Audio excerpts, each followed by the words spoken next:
Hey everybody, this is John Mulligan with Action Coach, and today I am joined by Maria Amalia Robbin of La Amalia 1888 Coffee Company, and welcome to the podcast. Well, thank you, John. Very nice to be here with you today. Well, thank you. So your name, I see Amalia in your name, and Amalia's in the coffee company. So give me a little background about your company and how you all got started. Okay, my name Maria Amalia. I was named after my great grandmother and my grandmother, who were both called Amalia. And the reason the company is called La Amalia 1888 is because my great grandparents started their coffee plantation in 1888 and named it after my great grandmother, Amalia. So, and then she became a widow, and I mean it's a really nice story. She became a widow in 1906 with a big coffee plantation and five children. And everybody said, "You're a woman, you're alone, you need to sell." And she was like, "No, I'm not selling." And so that's why the company is named after her and after the beginning of it in 1888.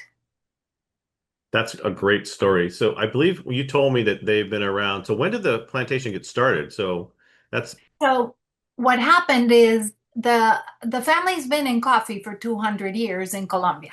hmm 200. So my great grandmother's grandfather, so I mean, because if you say great, great, great, great, people get right. lost with all the greats. So my Yes. great grandmother's grandfather, he he had a lot of land. And about 200 years ago, when some of the first coffee seeds arrived in Colombia, the Ottoman Empire had had the monopoly on coffee for 400 years, and they would not allow a single bean to be taken out of the empire unless it was roasted or parboiled, so that you Oh. could not plant that seed. If you hmm took it, you had to consume it, but you couldn't hmm plant it.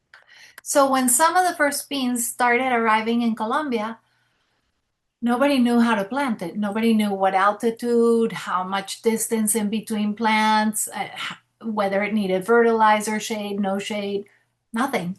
So coffee takes about 3 years for the first mini crop and then 5 years for your first crop. So it's not like tomatoes that you, in 3 months, 4 months, if you got your crop.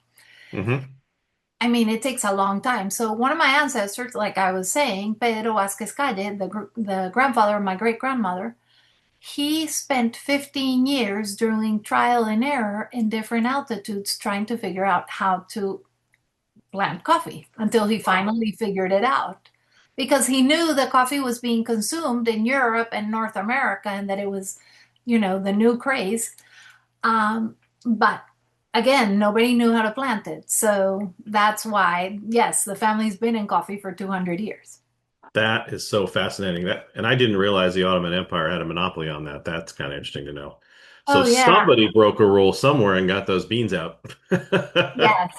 Yes. And actually, some of those beans, a few beans it's an interesting story, were taken to the King of France. And the King hmm of France put them in his greenhouse. But he kind of looked at the map and said, the weather here is not going to be good for these beans because these beans are planted closer to the equator line. hmm So he had a couple islands in the Caribbean, and he was like, I'm just going to send, he only had two plants. So he said, I'm going to send these two plants to the Caribbean and see what happens. So only one of those plants survived and made hmm it. And so, I mean, it was like such a precious plant that they had people taking care of it 24 hours a day so nobody would steal it. I And can so imagine. from the seeds of that one first little plant, they say that all of Latin America got their first seeds and the Caribbean. Wow. That is even more fascinating. That's amazing. So tell Yeah. me about, so obviously you're not growing these things in Florida. So No. how do you get all of these? Well, tell me a little bit more about, like your business structure, how you go from the coffee plantations in Colombia all the way up through the process to get beans or coffee itself actually to people here in Florida or any United Okay. States. Okay. So, um, I mean, a lot of people, I start kind of from the back, from the front to the back. So hmm For me, the freshness of the coffee is, I mean, you need fresh coffee. So I bring the coffee and have it roasted here in Florida Oh, okay. Okay. because otherwise I could have it roasted in Colombia and packed in Colombia and roasted and sent. However, Hmm.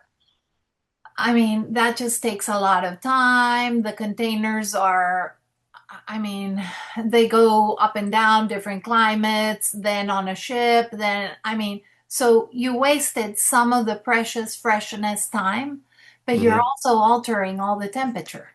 Hmm. And so, and you can't really, it's not recommended to refrigerate coffee because Hmm. moisture gets inside and it starts damaging it. Okay. So, in order to keep the best quality and freshness, we decided to have it roasted here in Florida, and from here we send, anywhere in the U.S. basically. Okay. And then how long does it take from the time it's harvested till it gets here? And is there any danger of the beans spoiling before they're roasted? Well, from the harvest to getting here, depends on, like normally you can say 2 weeks, Okay. maybe three if anything goes wrong, like some delays at the Hmm. port or whatever. So I mean, it's a very short period of time. I mean, Okay. I always say 3 weeks just to be safe, but Hmm. really you could say two. Okay. And then the roasting's done in one day. Right. So the Yeah. roasting's really quick. I mean, once the beans are here, it's Sure. fine. So So my last logistics question, and then I really want to talk about your business for a minute, is is coffee something that grows year round, or is it like other crops that, like apples, you only get apples in the fall, that kind of thing? Or is it a year round crop? no, coffee has two main seasons, and it depends on the altitude where you're Okay. at. Hmm. And so, like the area that I grew up in Colombia is called, well, the city is called Medellin. The like here state there they call a department is called Antioquia. So Antioquia has their crop. Basically, it starts somewhere in November. It just sometimes it's a little bit early, sometimes it's a little bit late. Somewhere in November and goes till January. And then Okay. you have what they call like the mini crop, like a little leftover that comes in around April, but it's not as big as your Christmas time Okay. crop. All So right. yes, you get the big one and then the mini. Okay. That's fascinating. Now, how many people do you employ in your business right now? Here we're a small company because we outsource a lot of things. Hmm. So full time, just to full time. Okay. All right. Yes. Interesting. So what are your challenges with outsourcing? Getting good people. Really? Yeah. Yes. Outsourcing is always getting good people and, making sure that everything's on time. So Okay. yes, yes. Yeah. I always think that, I mean, any business and previous businesses that I've been in the past, I was a food broker for almost 20 years. Oh, okay. And that's how I got into this because I was, moving container loads all over the world. Anyway, and I decided to go back to my roots. But yes, I think that any business, everything in theory is perfect, works perfect. On paper, it'll always work Right. perfect. It But does. then there's a million things you hadn't planned. And then the human part also, I mean, there's a lot of inconsistencies as far as I'm concerned in the human part Hmm. because, there's errors, there's misunderstandings, communication, so yeah. Yeah. Like Well, right and now, how, oh, I'm sorry, go ahead. no, please. Well, I would say, how long ago did you start La Amelia 1888? Well, I'll tell you how it started and why it started, and then when I started. Okay. So, like I said before, I was a food broker and I was doing a ton of business. And then one of my biggest suppliers stole all of my clients. And so I could not sleep. And so, out of sleepless nights, I started doing research on the family because I don't know if if it's ever happened to you that, you things become part of your scenery and you Hmm. don't pay attention. And I knew a bunch of stories about the family, but I didn't know about others. Hmm. So a friend of mine actually, he texted me, he's a Spanish friend, and he said, "Hey, I'm gonna get into the coffee business in Colombia. Uh, do you know anything about coffee?" And I was like, "Well, kind of runs in my veins, but yes." And so I started telling him about, the family. And that's why when I couldn't sleep, I was like, wait, there's all these little questions. Unfortunately, while my parents were alive and my grandmother, I didn't ask a lot of questions. And Yep. so when I started all this research, I, they were gone. So Hmm. fortunately, there's a lot of information in the archives, so I was able to get stuff from the archives and then from other family members. And I mean, the research that I've done, I cannot tell you. And so the more I researched, the more I wanted to know about, the family's story and history. Sure. Okay. So I decided, well, I've been a food broker working and and growing other people's companies. Why not go back to my roots and, create my Great. own and get my own out there?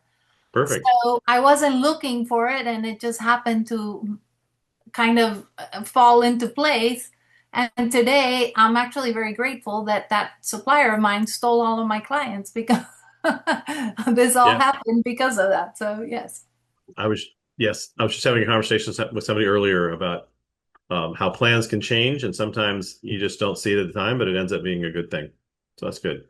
Yeah, so yeah, and you just have to, keep going, keep going, keep going, and Yep. trust that something better is there for you. Right. Now, as you grow the company, what have been some of the struggles you've had? So you start from scratch, clearly nobody knows your brand. So how have you brought brand awareness to it, and what's been your strategy to grow? That has been a challenge because I didn't want to go with the big players like I was before as a Hmm. food broker. I didn't want to sell to, the main supermarkets, and I didn't want to sell to the main food service distributors. Hmm. Uh, just because I was like, no, I want to go directly to the end user. So, Okay. after COVID, or actually during COVID, I realized that, people were very into stories and people wanted to like make a click with real people and with, stories that meant something to them. Hmm. So I started basically like telling the story, and I wrote a book. Um, because the book, it's a coffee table book about coffee, but I tell a little bit of the family's history. And I realize that most people don't know much about coffee. All Hmm. they know is that sometimes it's fantastic and other times it's just super bitter and they have to add a ton of milk and a ton of sugar to make it palatable. Hmm. So I wrote the book, and the book opens a lot of doors. And then, I mean, in today's market, social media is everything. Yep. And, I took a social media course with a person who's absolutely fantastic because I didn't know anything about social media. I mean, Hmm. nothing, nothing, nothing. Actually, a couple years ago, um, my friend's daughter, not a couple years ago, like 10 years ago, she started a bathing suit a company. And I said to her, "Are you going to have a store?" And she's like, "No, are you kidding me? I'm just going to sell online." I'm like, "Really?" Yeah. And so I was like, you know what? That's what I'm going to do. I'm going to find my customers and do it all online and just enamor them with the story and with the quality because I mean, you have Right. to have both. I mean, Sure. quality is very important. Now, would you say that? So is that strategy, is your social media strategy working for you? Have you gotten to the point where you're running out of coffee yet?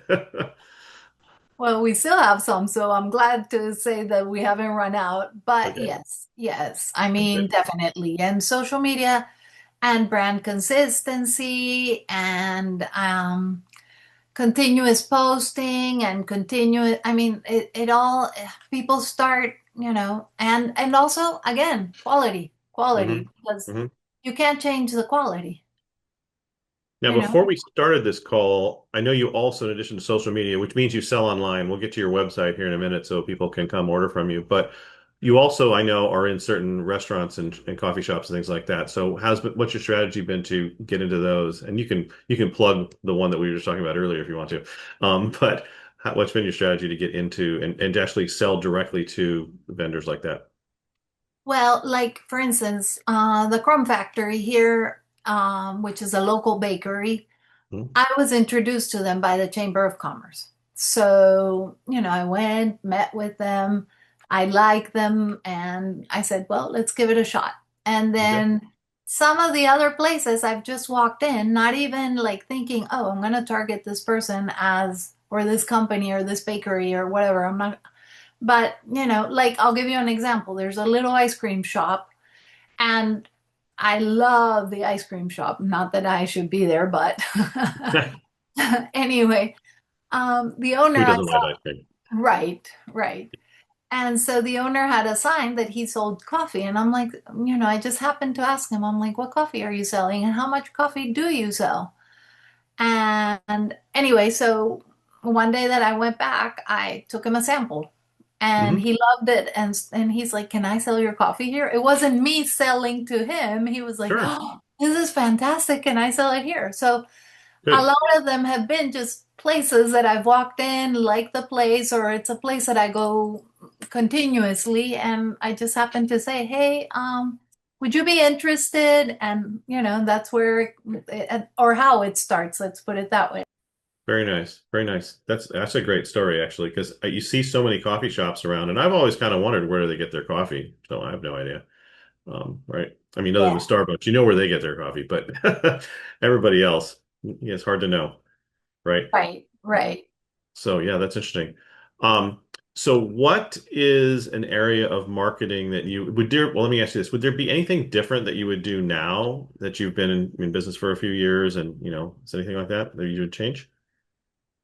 I would. I would suggest to people that they learn as much about social media before they even start. Okay. Because I mean, social media is what pushes it. It's the motor. If they want to sell online, well, Right. even the physical, and even if they want to have brick and mortar stores or, but social media more and more is the way to go. So I would say to people like, you need to take a course and you need to understand what it is and what's going on because like when I first started and people would tell me certain things, I had no clue. And I was like Yeah. faking that I understood. Right. But yes, definitely like invest in social media and time and also knowledge. Sure. Yeah, I Yes. mean that's the thing. I mean, one thing here at Action Coach, I find is that there are a lot of people that have a specialty. It could be coffee, it could be landscaping, it could be whatever. And they get a specialty, they go into business, and they don't realize that running a business is actually a skill set in and of itself, different from what you were actually doing that made you want to start the business, right? So there's a lot of people struggle with that. Yeah. Well, and you could have the best product in the world, but if you can't tell people that you have it, Right. you're not going to move it. Right, exactly. Now, where do you see yourself in 3 to 5 years? Or is there a certain point where you're gonna, I mean, I joked about this earlier, but is there a certain point where you're gonna run out of coffee from your sources and you'll have to expand the sourcing? Like, where do you see yourself in that? Well, hopefully that'll be our problem. Exactly. So maybe that's not a problem. Maybe that would be a really good thing. It would be. Right. Yeah, so yeah, just keep growing and my dream is just keep growing and have people know about us and have more, because we do also corporate gifting, have more corporate gifting because they're fabulous gifts. Oh yeah, talk a little bit about how people can buy from you. So go, yeah, tell me more. I mean, there's a website, there's corporate gifting, there's different stores. Like, let our audience know how can they buy this from you if you're coffee drinkers.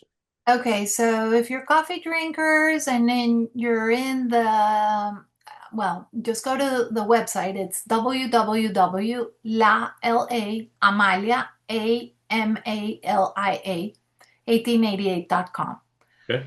And so we only have three types of roast. We have medium, dark, and espresso, and they're Hmm. all whole bean. And again, whole bean is because it's the ideal cup of coffee is if you grind your beans and make it right away.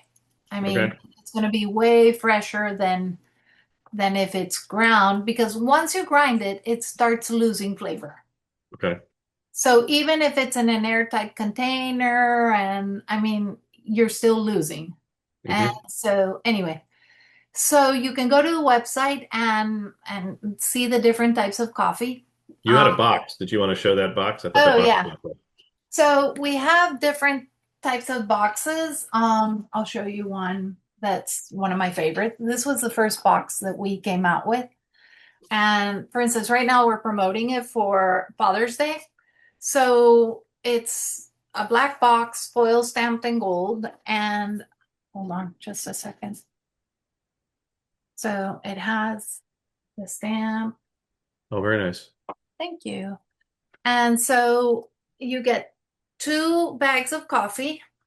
You also get a clip spoon so you can spoon the coffee, measure it, but then Mm-hmm. close the bag with the clip. And then, hold on. Then I wrote a book, like I was saying earlier. This is just a little brochure that, talks about my ancestor Pedro Hmm. Vasquez, my great grandmother, a little bit of the story, Hmm. myself. Yep. So I wrote this coffee table book about coffee. And what I did was, so I didn't want to have two inventories. So one side's in English and the other side's in Spanish because Oh, wow. I Nice. figured, it was hard to keep an inventory. So I tell a little bit about, coffee's history and then about the family's history. Okay. And then, so, there's pictures of the mules, how they used to go all loaded from Wow. the inside of the country all the way out to the port. So this is my great grandmother Amalia, who I was telling you about, Hmm. that I'm Hmm. named after, and the plantation was named after her. And so, um, like I started to tell you, but by 1920, she said she wouldn't sell. And I mean, that was 100 years ago. A woman, five Yes. kids, big plantation. So by 1920, she was one of the largest producers and exporters of coffee in Colombia, and she actually had her own currency with which she paid her workers. Wow. That's a fascinating. So I usually wear a bracelet with Oh, yeah. some of her coins. That's cool. Well, that looks like a really interesting book, and I'm going to cut you off a little bit so we don't run out of time. But that looks really, really cool. So you can get the coffee, just individual packs of it as well, right? Okay, Yes, good. you can give gifts or just the coffee by itself, and yeah. And it's funny because, like a couple weeks ago we got a client that he found us on Google. He said, Yeah, I need a nice package. I need a nice gift for somebody. What, is yeah. there anybody who's selling a nice gift set? So, anyway, so he wrote us one of the nicest reviews. He said, I ordered this coffee not knowing anything, not knowing who these people were or anything. I just liked their packaging and I liked their story, but the Yep. coffee's fantastic and I have recommended. And like, he sent us so many clients, and everybody, when they place their order, they tell us that he sent it. That's awesome. That guy needs a referral program. So Right, right, right. And it's like, I emailed him the other day. I'm like, you have been so sweet and nice, and we've gotten all these orders from you, so That's yes, fabulous. yeah. So, all right, we're getting close to the end of our time here. I just want to give you one last opportunity to talk about, is there anything, if you could just sort of sprinkle some magic fairy dust on your business, what would be one thing that you'd like to see, different at this point? Oh, there's a couple of things, but um, what I would like to see is definitely more people risking, because every time you try a new product, it's a risk. More Yes. people risking because the taste is just fabulous. And not because it's mine, but I mean, that's Right. the feedback that I get from everybody. So, yes. Perfect. Well, I'm going to put in an order. I have a friend of mine who's a big into coffee, and I told her I was going to get one from her. So we'll see. She can be. I'm honestly, I drink iced tea. Sorry. So I would not be the best person to test it out for it, but I do have somebody that's like a coffee aficionado. So definitely get some and get a taste test going. Oh, thank Well, thank you. you so much. So today I've been talking to Maria Amalia Robbin of La Amalia 1888 Coffee Company. I appreciate the time you spent with us today. This has been great. Thank you so much. Thank you. Thank you very much. You're welcome.